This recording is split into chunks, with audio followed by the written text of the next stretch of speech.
ഹരേ കൃഷ്ണ. ഇനി നമുക്ക് രണ്ടാമത്തെ ശ്ലോകം നോക്കാം. ദ്രൗപദീ ച പരിത്രാതാ യേന കൗരവകശ്മലാത് പാലിതാ ഗോപസുന്ദര്യഃ സ കൃഷ്ണഃ ക്വാപി നോ ഗതഃ. നമുക്കതിലെ പദങ്ങളുടെ അർത്ഥമൊന്ന് നോക്കാം.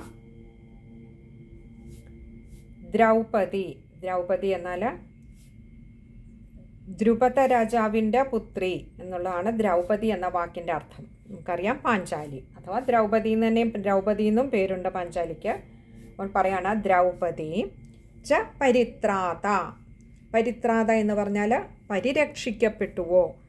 അപ്പോൾ എപ്രകാരമാണോ ദ്രൗപദി പരിരക്ഷിക്കപ്പെട്ടത്, യേന, യേന എന്നാൽ യാതൊരുവനാൽ, കൗരവ കശ്മലാത്, ആ കശ്മലന്മാരായിട്ടുള്ള കൗരവന്മാരാൽ അഥവാ കൗരവന്മാരുടെ ആ ഒരു പാപകർമ്മത്തിൽ നിന്ന്, ആ ഒരു ദുഷ്കർമ്മത്തിൽ നിന്ന് യാതൊരുവനാലാണോ ദ്രൗപദി രക്ഷിക്കപ്പെട്ടത്, പരിരക്ഷിക്കപ്പെട്ടത്, കഴിഞ്ഞില്ല, പാലിത ഗോപസുന്ദര്യ. പാലിത എന്ന് പറഞ്ഞാൽ പാലിക്കപ്പെട്ടുവോ, പരിപാലിക്കപ്പെട്ടുവോ, അവിടെയും രക്ഷിക്കപ്പെട്ടുവോ. ഗോപസുന്ദര്യ, ആ ഗോപസുന്ദരികൾ, സ കൃഷ്ണ, സഹ എന്ന് പറഞ്ഞാൽ ആ എന്ന അർത്ഥത്തിൽ, കൃഷ്ണ ആ ശ്രീകൃഷ്ണൻ. അപ്പോൾ യാതൊരുവനാലാണോ കൗരവന്മാരുടെ പാപകർമ്മങ്ങളിൽ നിന്നും അഥവാ ദുഷ്കർമ്മങ്ങളിൽ നിന്നും ദ്രൗപദീ ദേവി, പാഞ്ചാലി ദേവി രക്ഷിക്കപ്പെട്ടത്, യാതൊരാൾ മുഖാന്തരമാണോ, യാതൊരുവൻ കാരണമാണോ, അല്ലെങ്കിൽ യാതൊരുവനാണോ ആ ഗോപസുന്ദരികളെ രക്ഷിച്ചത്.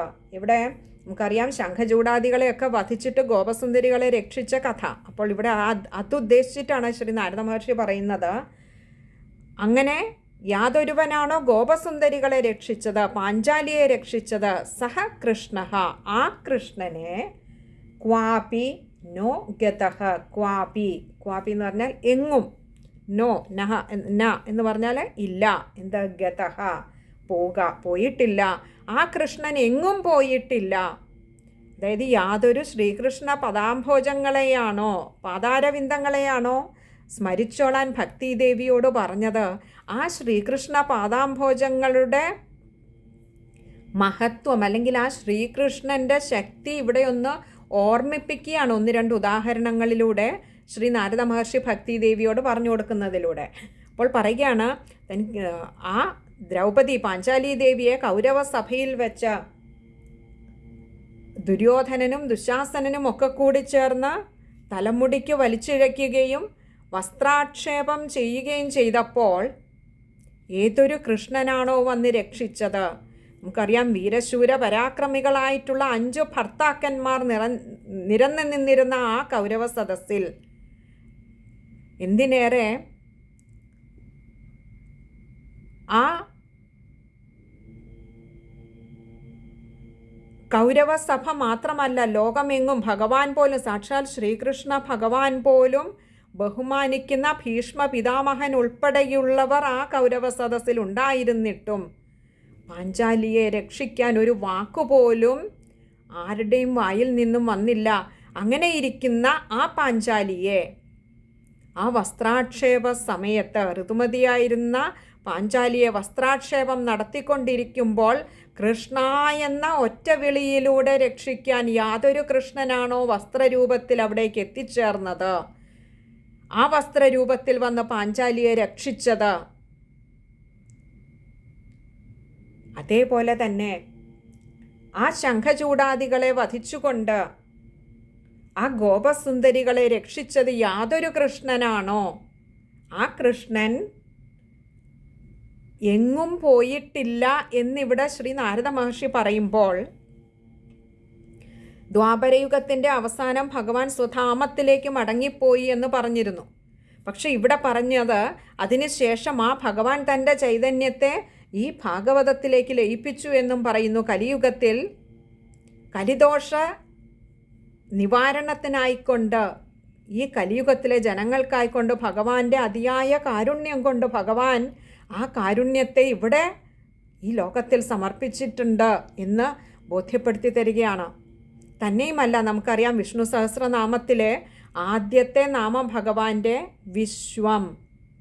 വിശ്വം എന്നാൽ വ്യാപിച്ചു കിടക്കുന്നത്, സർവ്വയിടത്തും വ്യാപിച്ചു കിടക്കുന്ന ആ ഒരു ചൈതന്യം എങ്ങനെയാണ് ഇവിടം വിട്ടുപോവുക? ആ തൃക്കൈകളിലാണ് ഈ വിശ്വം മുഴുവൻ നിലനിൽക്കുന്നത്. ആ ചൈതന്യത്തിലാണ് നമ്മൾ ഓരോ ജീവജാലങ്ങളും സർവചരാചരങ്ങളും നിലകൊള്ളുന്നത്. അപ്പോൾ ഭഗവാൻ ഇല്ലാത്ത ഒരിടം പോലും ഇല്ല. പലപ്പോഴും പലരും ചോദിക്കാറുണ്ട്, ഭഗവാന്റെ കഥകൾ സ്മരിക്കുകയെ അല്ലെങ്കിൽ അറിയാതെയെങ്കിലും ഭഗവാന്റെ നാമം ഉച്ചരിക്കുന്നത് അത് ഒരു ബാത്റൂമിൽ വെച്ച് എങ്ങനെയാണ് ശരിയാവുന്നത്? അതിന് പൂജാമുറി തന്നെ വേണ്ടേ? അല്ലെങ്കിൽ ബെഡ്റൂമിൽ വെച്ച് എങ്ങനെയാണ് ഭഗവാന്റെ നാമം ഉച്ചരിക്കുക? സജ്ജനങ്ങളെ, ഭഗവാൻ ഇല്ലാത്ത ഒരിടം പോലും ഇല്ല എന്നിരിക്കെ, ഈ വിശ്വത്തിൽ സർവ്വയിടവും നിറഞ്ഞു നിൽക്കുന്നത് ഭഗവാനാണെന്നിരിക്കെ, ഭഗവാൻ എല്ലായിടവും എല്ലാത്തിനും സാക്ഷിയായി നിൽക്കുന്നു എന്നിരിക്കെ, എല്ലായിടവും എല്ലാ സ്ഥലത്തും എല്ലായ്പ്പോഴും നിറഞ്ഞു നിൽക്കുന്ന ആ ചൈതന്യത്തെ എല്ലായിടത്തും എല്ലായ്പ്പോഴും ഇരുന്ന് സ്മരിക്കാമെന്നുള്ളത് മറക്കാതിരിക്കുക.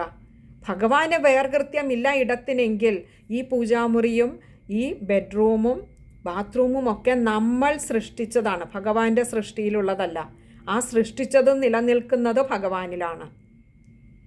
സർവവ്യാപിയാണ് ഭഗവാൻ, എല്ലായിടത്തുമുണ്ട് ഭഗവാൻ. ഭഗവാനില്ലാത്ത ഒരിടം കൂടിയില്ല.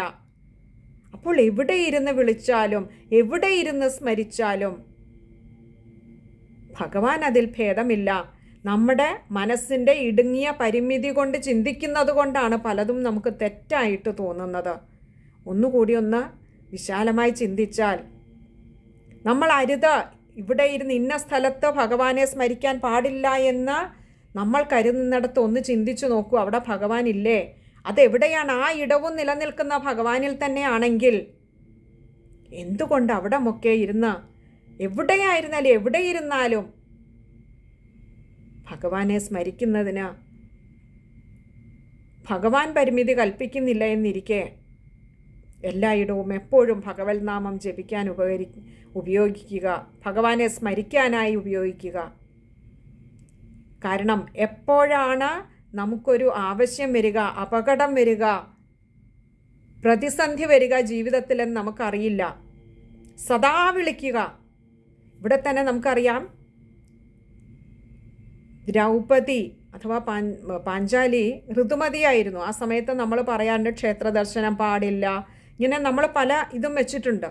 പക്ഷെ ആ ഋതുമതിയായിരുന്ന പാഞ്ചാലി വിളിച്ചപ്പോൾ അവിടേക്ക് ആ പാഞ്ചാലിയുടെ വിളിയിൽ ഭഗവാൻ ഏത് രൂപത്തിലാണോ തന്നെ രക്ഷിക്കണമെന്ന് ആഗ്രഹിച്ചത്, എങ്ങനെയാണ് തന്നെ രക്ഷിക്കണം, അല്ലെ വസ്ത്രാക്ഷേപം ചെയ്തുകൊണ്ടിരിക്കുന്ന ഒരു സ്ത്രീരത്നത്തിന് രക്ഷിക്കണമെങ്കിൽ ആദ്യം വസ്ത്രം കൊടുത്തു തന്നെയാണ് ആ സ്ത്രീയെ രക്ഷിക്കേണ്ടത്. ഭഗവാൻ അതേ രൂപത്തിൽ തന്നെ അതേ ഭാവത്തിൽ തന്നെ അവിടെ എത്തിച്ചേർന്നു.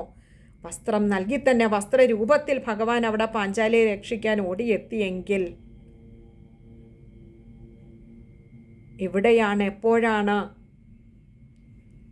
എങ്ങനെയാണ് അപകടം പതിയിരിക്കുന്നത്, പ്രതിബന്ധങ്ങൾ നമ്മളെ കാത്തിരിക്കുന്നതെന്നറിയാത്ത നമ്മൾ ജീവിതത്തിൽ സദാസമയവും ഓരോ ശ്വാസത്തിലും ഭഗവാനെ സ്മരിച്ചുകൊണ്ടിരിക്കുക. ഭഗവാൻ കൂടെയുണ്ടാവും. പ്രതിസന്ധികൾ വന്നോട്ടെ, തളരാതിരിക്കുക. ഭഗവാൻ കൂടെയുണ്ട്. ഇവിടെ ആ ഒരു ഉറപ്പാണ് ശ്രീ നാരദ മഹർഷി ഭക്തിദേവിക്ക് പകർന്നു കൊടുക്കുന്നത്. ദ്രൗപദിയെ രക്ഷിച്ച, ഗോപസ്ത്രീകളെ രക്ഷിച്ച ആ ഭഗവാൻ ഇവിടം വിട്ടെങ്ങും പോയിട്ടില്ല. അഥവാ സർവവ്യാപിയായുള്ള ഭഗവാൻ എങ്ങു നിന്നും വന്നതല്ലാത്തത് കൊണ്ട് തന്നെ എങ്ങും പോകാനുമില്ല. വന്നതിനെ മടക്കയാത്രയുള്ളൂ.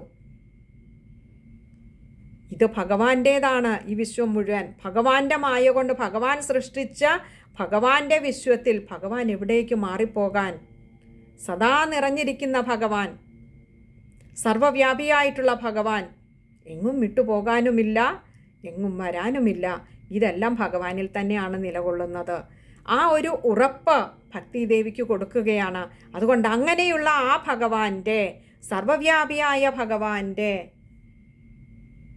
ശ്രീകൃഷ്ണ ചരണാംഭോജം സ്മര, ആ ഭഗവാന്റെ പാതാരവിന്ദങ്ങളെ സ്മരിച്ചുകൊള്ളൂ. അപ്പോൾ അതിനെ ഒന്ന് ഉറപ്പിക്കാൻ വേണ്ടിയിട്ടാണ് ഈ 2 ഉദാഹരണങ്ങൾ ഇവിടെ ശ്രീ നാരദ മഹർഷി ഭക്തിദേവിക്ക് പറഞ്ഞു കൊടുക്കുന്നത്. ഇനി നമുക്ക് ആ ശ്ലോകം ഒന്നുകൂടി ഒന്ന് നോക്കാം. ദ്രൗപദീ ച പരിത്രാത യേന കൗരവകശ്മലാത് പാലിതാ ഗോപസുന്ദര്യ സ കൃഷ്ണ ക്വാപി നോ ഗതഃ. ഇനിയും ആ ശ്ലോകം വായിക്കുമ്പോൾ ശ്രദ്ധിക്കേണ്ട കാര്യങ്ങൾ, നമ്മൾ 2ാമത്തെ പാദത്തിലേക്ക് വരുമ്പോൾ ഗോപസുന്ദര്യ കൃഷ്ണ ഗത, ഇങ്ങനെ 3 വിസർഗങ്ങളുണ്ട്. പകുതി ഹകാരം കൊടുത്ത് വായിക്കാൻ ശ്രമിക്കുക. പിന്നെ അടുത്തത്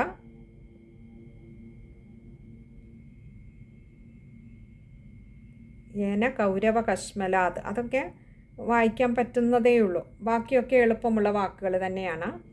ഇനി നമുക്ക് അതിൻ്റെ അന്വയക്രമത്തിലുള്ള പദവിന്യാസവും കൂടി പറയാം. യേന ദ്രൗപദി കൗരവകശ്മലാത് പരിത്രാത